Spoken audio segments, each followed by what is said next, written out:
guys, welcome back to my channel. Today what I'm doing is talking about the worst cruise packing mistakes.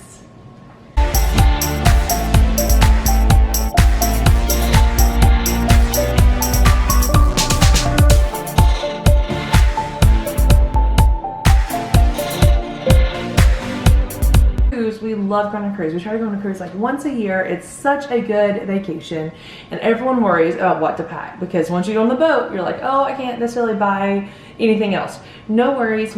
If you did forget something in their store, they do have some toiletry items and things like that. Of course, they have clothes and bathing suits. They are more expensive, but if you do forget something, it's not the end of the world. Plus, when you get off on the port, there are little gift shops everywhere that has like things that you may need. So do not freak out. The only things you'd have to make sure you have is like specific medication, say for you, contacts, glasses, those kind of things that you can't just get at a drop of a hat. You know, anything you need to get at a Walmart, you could probably get either on the cruise ship or off the cruise ship.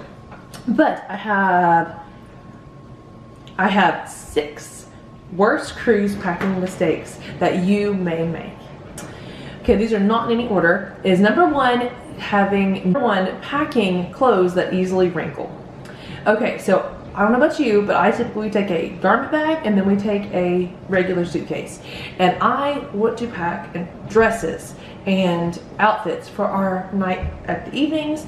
And so you would need to take clothes that if they are easily wrinkled, then you could get an iron. They do have an iron and like a laundromat, but I don't want to spend time doing that. So I suggest if you're looking at purchasing some clothes or if you have some of your own clothes, just packing things that aren't going to wrinkle.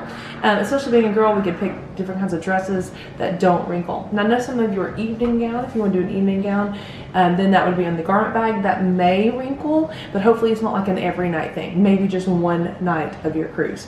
So that's definitely a big, worst cruise packing mistake.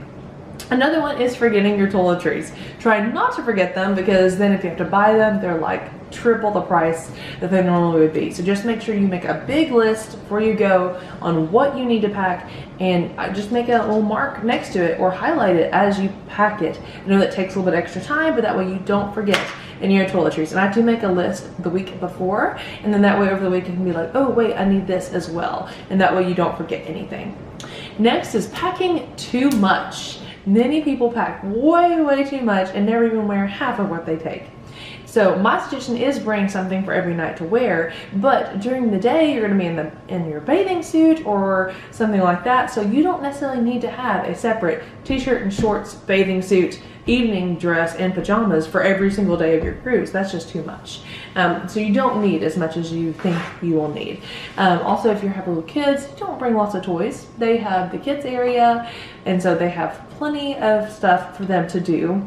So don't think that you need to bring a lot of things. I would bring, of course, their tablets and stuff, and maybe a few of their favorite toys and something to sleep with, but not a lot because you don't want to take your toys everywhere around the cruise. So those would be the things, just like a little tiny inside their bag, take a few things of toys and pick some of the small ones as well. Next would be forgetting sun protection.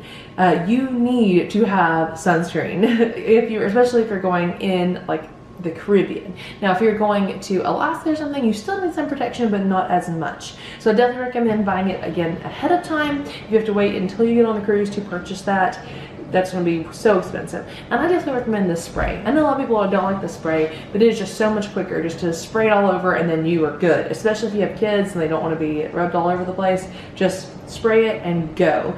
And again, the higher SPF, the better. At least 50, at least for kids, just to make sure that they are protected from the UV rays. I understand you may be wanting to get a tan. If you're like me, I like to get a tan, so I just bring one small thing of sunscreen for me that's like a SPF 30, and that way it does cut back on the UV rays, but I still do get that nice glow. So don't forget sun protection. Next, if you forget your medical packing, and then also how you pack your medical issues. So let's say you have a bunch of pills and you have one of those cases that have Sunday to Saturday, and that way you put them in each thing. That is great for at home, but when you go onto the cruise, you will not be able to take that. You have to have them in their original packaging materials. So make sure you have that, and that way you can go through the cruise terminal quite seamlessly. Also, again, don't forget your medicine. We did have someone with our group last time who the night before our cruise took off said, oh, well, I'm out of my medicine. I need to go to a Walgreens. Well, you don't know where the closest Walgreens is. What if they have trouble getting your prescription? Then you don't want to go on a cruise and don't have one of your medicines. So make sure you take very much good care of your medicine needs before going on the cruise. Next is dress code.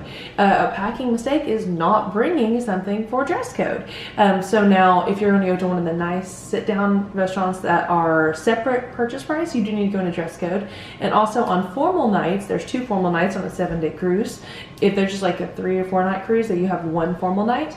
A lot of people say, oh, you don't have to dress up. I don't think they would keep you from coming into the restaurant, but also you don't get to have all those pictures and all those memories. So just bring something. It doesn't have to be a full-on formal wear, but just bring dress clothes, nice dress clothes that you could go and have a picture taken in, and that way you would have that memory. So definitely bring a dress code items, at least for one night. If you want to go to t-shirt shorts the rest of the night, it's fine, but at least one night, dress it up and make a nice memory with the cruise. And finally, a day bag. Don't just bring your suitcase and say garment bag and be like, okay, I'm going to leave that and then I'll get it once it goes to my room. You know, bring you a small day bag. That way you can carry stuff around with you in case your luggage takes a while to get back to your room. Again, if you have medicine, make sure you put it in that day bag so that way in case something happened to your bags, you didn't get it back for a day or two, then that way you would need to have your medicine. But you know, having it for when you go off of on the ports. It's really nice to put your camera and sunscreen and maybe a towel if you're going to a beach, change of clothes, whatever you may need. You just put it in a little day bag. So I like to use just a little backpack. Mine backpack's a little bit larger than some others just because I also use it as a diaper bag at the moment. But if you have one of those drawstring backpacks, those are great as well, just to kind of help you have a little something. And only one person in your group would probably need to wear it, but just that way you would have something to carry everything, even just bottles of water. Oh, and I have one extra. So here's a bonus one, is bring a water bottle. Now, if you just want to bring like a regular bottle of water and then just like reuse that, that's fine. Or if you have a Yeti or something like that, bring that with you on the cruise, and then the morning of, when you're going off of the port, then you just go ahead and get it filled up with ice water, and then that way you don't have to purchase a $5 bottle of water once you get off of the port. And also, if you're just going around the ship, it's nice to kind of have a cup of water with you rather than just one of the small cups you get at the buffet. So that is definitely one of my packing suggestions. So those are your worst cruise packing mistakes. So just make sure you bring those items. Again, you don't have to, but those are, in my opinion, your worst cruise packing mistakes. Thank you so much for watching. Can't wait to go on our cruise. They'll be coming up in just a little while. Make sure you watch out for those vlogs. Make sure you hit like and subscribe and comment down below. Did I miss any of the worst cruise packing mistakes? I would love to hear yours because I don't want to make the mistake myself. So God bless, be adventurous, and I'll see you next time. Bye.